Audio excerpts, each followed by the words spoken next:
Hey guys, welcome back to the Hatfield Country YouTube channel. If you're a first-time viewer, we appreciate you taking time out of your day to check us out. If you're a subscriber, thanks for coming back. Today what we're going to do is we're going to show you how to make a trellis system for your pole beans.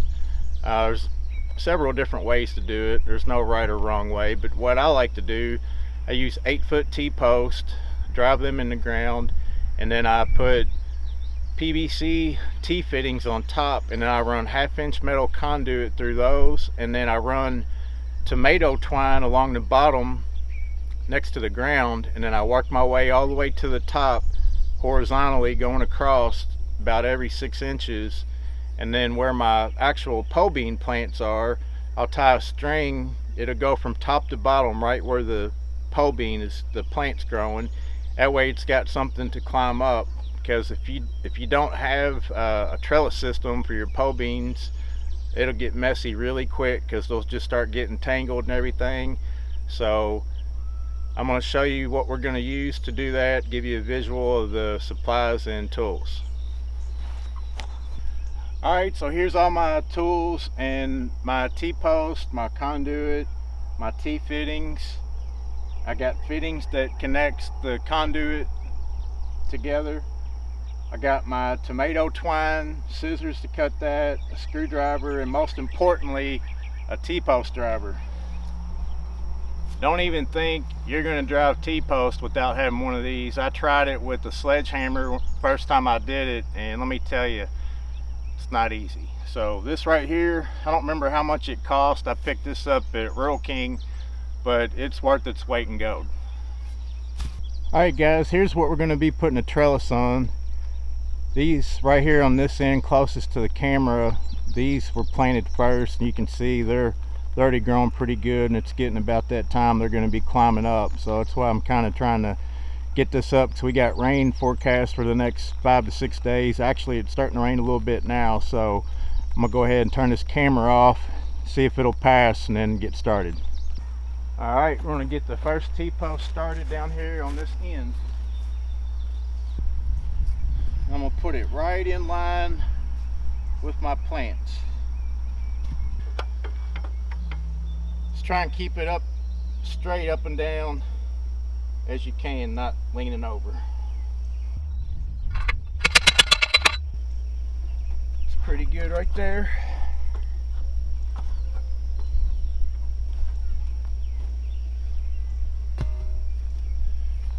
Now I'm just going to measure out so that I can space them evenly down the row. Probably going to go ahead and come down here and drive this one in, then I'll go ahead and measure in between, try and space them as evenly as I can. Trust me guys, you definitely want one of these T-post drivers. You'll find out why if you try to drive any of these with a sledgehammer. It's not as easy as you think. Alright, now I'm just going to lay out all my other T-posts. I'm going to space them out evenly real quick. Alright, that looks fairly well laid out. I got them pretty much 8 feet apart. So now I'm going to go get my scissors, and I'm going to cut a little slit down in this weed barrier, because if you don't, it'll pull it down and pull it up, and you don't want that.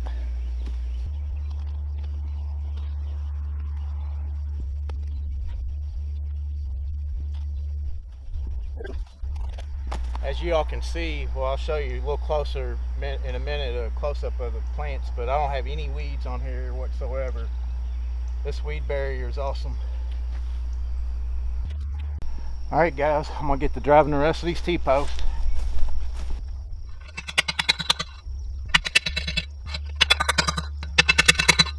Alright guys, now I'm going to show you how I'm going to attach this conduit to the top, these T-fittings.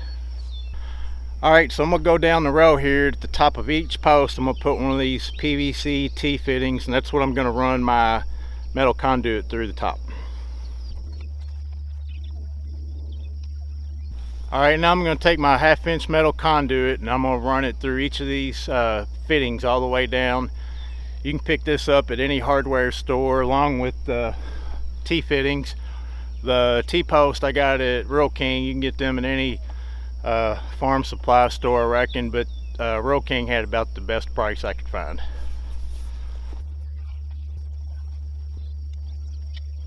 Probably saw me putting those pieces of conduit together.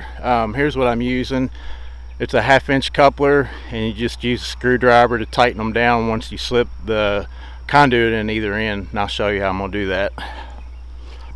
Alright, I'm just going to slip this coupler over this end, and I'm going to tighten it down. Get it good and snug.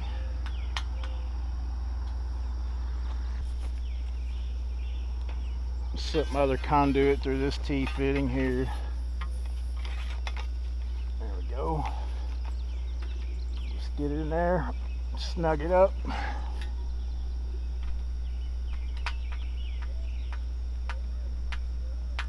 Tighten it all down. Simple as that. Alright, now what I'm going to do, I'm just going to take this tomato twine and I'm going to run it along the bottom all the way down, wrapping it around each T-post, and then just coming up about 6 inches and just go back and forth until I get all the way to the top.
Alright, so I got all my strings ran in between horizontally. Now I'm going to run some vertical strings from each plant all the way to the top. It just kind of gives them a little bit more to grow onto. Trust me, when you're growing pole beans, you want to definitely have a good trellis, and make sure you come out. I come out every morning probably, and every evening once they start really climbing, because they'll add several inches of growth every day, and like I said before, if you don't stay on top of it, it'll become a mess really quick and you won't get them untangled. So now I'm just going to run these vertical strings.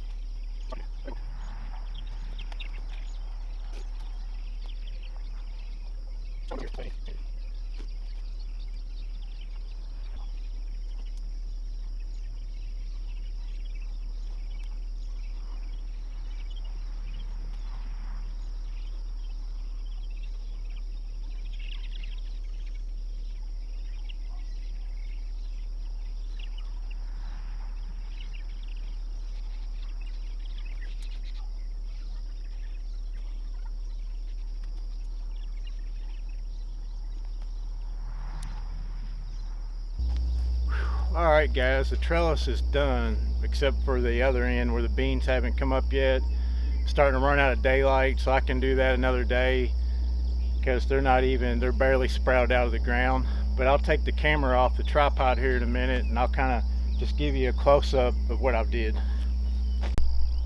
Alright guys, here it is up close.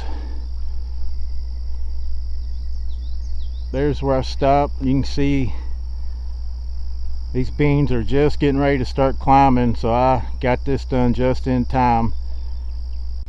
Alright guys, here's the finished product, all except for that end down there, which those plants haven't even really come out of the ground that much, so I got probably a couple more weeks before I need to do those. But here's an up close.